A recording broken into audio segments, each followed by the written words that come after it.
Hello दोस्तों, आशा करता हूँ आप सब ठीक होंगे। दोस्तों, हमसे जुड़े रहने के लिए आज ही हमारा चैनल को सब्सक्राइब करिए और बेल आइकन जरूर दबाएं ताकि हमारा वीडियो का नोटिफिकेशन आप तक सबसे पहले पहुंचे। तो चलिए शुरू करते हैं आज की डरावनी कहानी बिना किसी देरी से।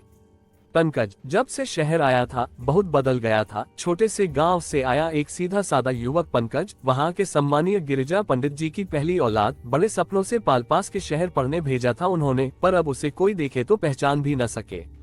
उसकी वेशभूषा ही नहीं बदली थी, केवल रंग बोलचाल, यहाँ तक कि उसने अपना नाम भी बदल डाला था। लोग उसे अब सुधीर के नाम से जानते थे। कॉलेज के कुछ हुड़दंगई लड़कों के ग्रुप का नेता था वो। कहीं किसी को पीटना हो, छेड़छाड़ करनी हो, सबसे आगे रहता। लड़कियों के आगे इतना भोला बन जाता कि वो उसके जाल में फंस ही जाती। अभी उनके बॉयज हॉस्टल के सामने गर्ल्स हॉस्टल में कोई लड़की आई थी। सिमरन नाम था उसका। उसके दोस्तों ने सुधीर को चुनौती दे रखी थी, इसे पटा के दिखा तो जाने। पहले पहल सुधीर ने ध्यान न दिया, फिर एक दिन उसने सिमरन की फोटो देखी। कितनी खूबसूरत लड़की थी, गोरा दूधिया रंग, कमर तक लहराते रेशमी सिल्की बाल, बड़े बड़े कजरारे नैन। वो अपलक उसे देखता ही रह गया। अब तो उसके मन में भी इच्छा जगी कि इस लड़की से तो दोस्ती करनी ही पड़ेगी, जिसे देखते ही पहली नजर में उससे प्यार हो गया था उसे। सुधीर सुबह शाम गर्ल्स हॉस्टल के चक्कर लगाता, पर उसे साक्षात कभी न देख पाया। फिर किसी दोस्त ने बताया कि वो सामने वाले प्रियदर्शिनी पार्क में सुबह शाम जॉगिंग के लिए जाती है। सुधीर को उससे मिलने की बहुत बेताबी थी। पहुंच गया सुबह वहां, जैसे तस्वीर में थी उससे कहीं ज्यादा खूबसूरत थी वो। सुधीर उसके आसपास मंडराता रहा, पर उसने आंख उठा के भी उसे न देखा। बहुत परेशान हो उठा था वो। ये कैसी लड़की है, शायद पहली है जो उसके जाल में फंसने से बच रही थी। इसने तो आंख उठा के भी उसे नहीं देखा, ऐसे कैसे। सुधीर के अहम को बहुत चोट पहुंची इस बात से।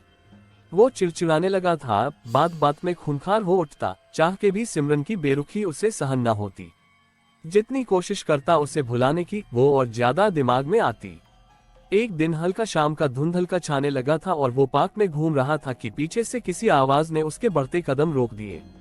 एक सुरीली मीठी सी आवाज उसे पुकार रही थी, हेलो सुधीर। वो पीछे मुड़ के देखने ही वाला था कि आवाज ने उसे रोक दिया। पीछे मुड़ के मत देखना कभी भी। मैं वही हूँ जिसको बहुत दिनों से तुम पाना चाह रहे थे। बेसाख्ता वो बोला, सिमरन हो तुम। वो सुरीली आवाज में हंसी, क्या बात है, दाद देनी पड़ेगी तुम्हारी, लेकिन ध्यान रखना कभी मुझे पीछे मुड़ के न देखना। तो आप मेरे बराबर आ जाए न, सुधीर ने अनुनय की। नहीं, ऐसा नहीं हो सकता, वो बोली। क्या मैं इसका कारण जान सकता हूँ? वो दबे स्वर में बोला। इतना बोलने वाले मुझे पसंद नहीं। पीछे से आवाज का सुरीलापन कम होता जा रहा था। आहा नहीं, पीछे मना किया ना, बार बार चेतावनी नहीं दूंगी। अचानक सुधीर को कोई मजबूत हाथ अपनी गर्दन पर महसूस हुए। वो गिड़गिड़ा उठा, हाथों की पकड़ धीमी हो गई। सुधीर बहुत डर गया था। गहरी गहरी सांस लेता वो आगे बढ़ने लगा। थोड़ी दूर जाने पर उसे लगा कि अब उसके साथ शायद कोई नहीं था, लेकिन पीछे देखने को मना था, इसलिए वो सीधा कमरे पर जाकर बिस्तर पर औंधा गिर गया। सुधीर बहुत डर गया था उस दिन। कुछ दिनों वो पार्क नहीं गया। मन में अकुलाहट थी कि ये सिमरन ही थी या कोई और थी। हिम्मत बटोर आज फिर वहीं चल दिया। पार्क में आज सिमरन दिखाई नहीं दी थी। वो निराश भी था और रिलैक्स भी। चलो जान छुट्टी। अभी सोच ही रहा था कि पीछे से चिरपरिचित आवाज आई, आज बहुत दिन बाद आए, तबीयत ठीक है तुम्हारी? शाबाश, पीछे नहीं देखना, समझदार हो गए हो, वो बोली। बीमार था, सुधीर कांपती आवाज में बोला। अरे डरो मत, मैं इतनी भी बुरी नहीं। चलो तुम्हें अपनी शक्ल दिखाती हूँ आज। अपनी नाक की सीध में चलते रहो, जब मैं कहूंगी तब रुक जाना बस। सुधीर यंत्रवत चलता रहा। सामने एक झील थी, वो आगे, आवाज पीछे। थोड़ी देर में झील के पानी में एक छवि उभरी, एक सुंदर लड़की की। वो सिमरन जैसी ही दिखती थी। सुधीर गौर से उसे देखता रहा। अचानक उसकी निगाह उसके पैरों तक पहुंची और वो चक्कर खा के गिरने को हुआ। उस लड़की के उल्टे पैर थे। तो क्या ये लड़की नहीं, चुड़ैल है कोई? है भगवान, ये मैं किसके चक्कर में पड़ गया? सुधीर पत्ते की तरह सिहर उठा। क्या सोच रहे हो सुधीर? वो हंसते हुए बोली। कुछ नहीं जी, वो हकलाया। अब लौट चले। अरे इतनी जल्दी, अभी तो मिले ही हैं। शक्ल अच्छी नहीं लगी क्या मेरी? वो बोली। नहीं नहीं, सुधीर ने कहा तो वो ठहाका लगा के हंसने लगी। सुधीर अब बुरी तरह उसके जाल में फंस चुका था। उसे समझ न आता कि क्या करे। बीमार, डरा हुआ रहने लगा हर वक्त। उसके दोस्त परेशान कि इसे क्या हो रहा है आजकल। एक दिन सोते हुए वो कुछ बड़बड़ा रहा था और उसके प्रिय मित्र ने सुना वो रोते हुए सिमरन से खुद को छोड़ने की गुहार लगा रहा था। उसने अगले ही दिन सुधीर के पिताजी को टेलीफोन पर सूचित किया कि सुधीर किसी आत्मा के चक्कर में फंस गया है, आप उसे संभाले आकर।